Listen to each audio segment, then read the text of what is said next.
Bienvenidos a una nueva presentación. En esta ocasión vamos a iniciar con los temas de ginecología, comenzando por el ciclo ovárico, un tema que nos va a ayudar prácticamente en muchos de los temas que vamos a abordar.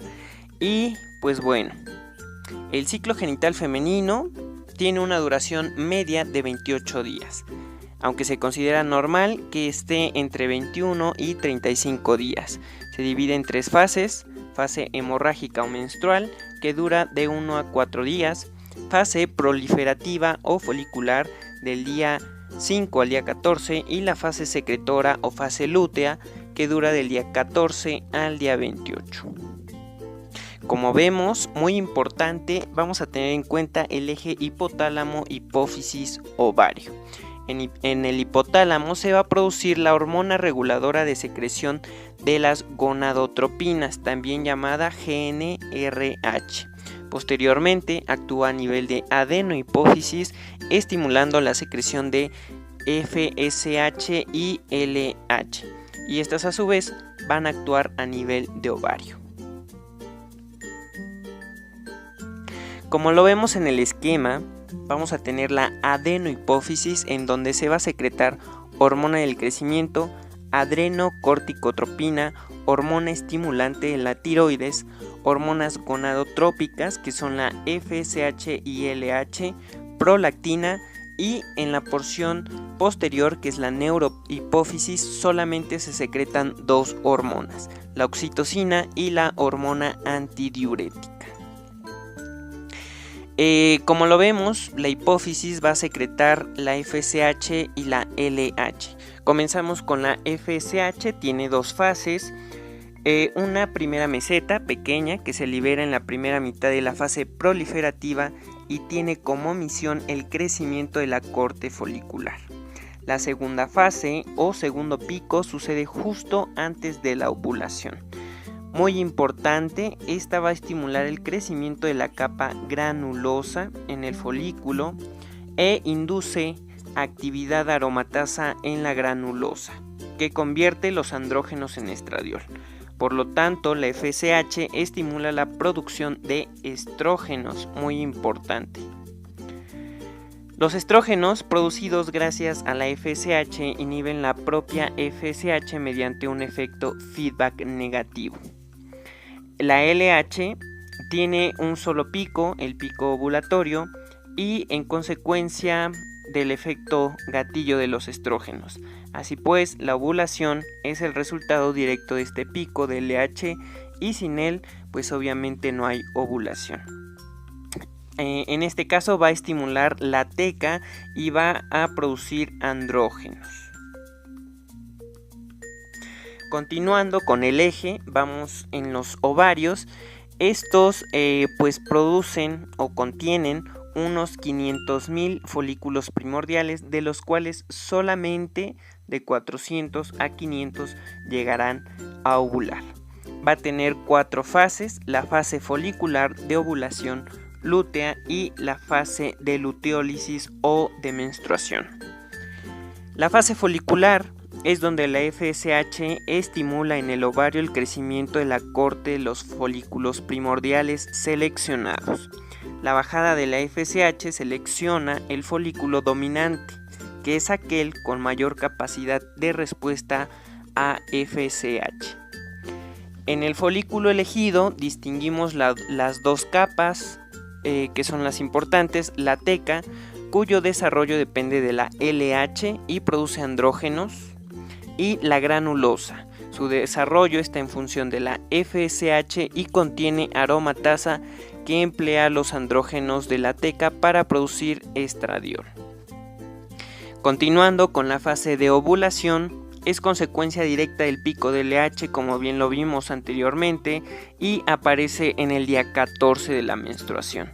El pico de estradiol dispara el pico de LH, y este pico de LH provoca 10 a 12 horas después la ovulación.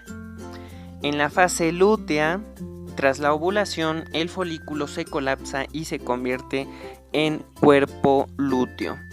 Tiene una duración de 3 a 15 días y el cuerpo lúteo es el lugar de producción de progesterona. La luteólisis o menstruación es cuando los estrógenos inducen a la luteólisis. Para ello aumentan la concentración de prostaglandinas F que inhiben la síntesis de progesterona y la capacidad de unión de la LH a su receptor. Muy importante recordar que los andrógenos que son producidos o estimulados a través de la teca para la producción de estos, dentro de ellos el más importante es la testosterona, y los estrógenos, el más importante es el estradiol. Los estrógenos, recordamos que estimulan el crecimiento y la proliferación de los órganos sexuales femeninos y bloquean la prolactina.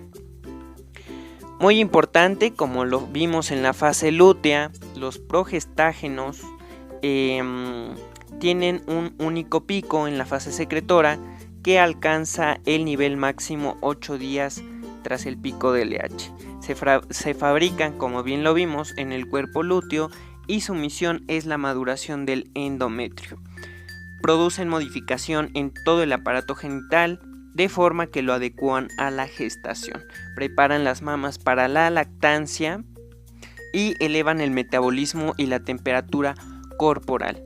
A partir de la ovulación, la temperatura sube por encima de 37 grados, disminuyen la cantidad de moco cervical y su contenido en ácido siálico, aumentando su viscosidad, dificultan el paso de nuevos espermatozoides.